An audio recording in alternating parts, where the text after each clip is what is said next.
ଯେତେବେଳେ କୁମ୍ଭାର ମାଟି ହାଣ୍ଡି ଗଢ଼େ ସେତେବେଳେ ମାଟି ନରମ ଥାଏ, ଓଦା ଥାଏ। ତାକୁ ସେ ଚକରେ ରଖି ବିଭିନ୍ନ ପ୍ରକାର ରୂପ ଦିଏ ଏବଂ ତାପରେ ତାକୁ ବାଡ଼େଇ ବାଡ଼େଇ ମାଠିଆ ହାଣ୍ଡି ଏମିତି ଅନେକ କିଛି ତିଆରି କରେ।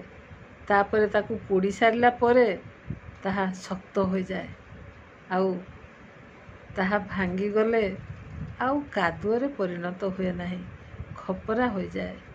ଠିକ୍ ସେମିତି ସମ୍ପର୍କ ଥରେ ଭାଙ୍ଗିଗଲେ ନା, ସେ ଆଉ କାଦୁଅ ଅବସ୍ଥାକୁ ଅର୍ଥାତ୍ ପୂର୍ବ ଅବସ୍ଥାକୁ କେବେ ବି ଫେରେ ନାହିଁ, ଠିକ୍ ଖପରା ପରି ହୋଇଯାଏ।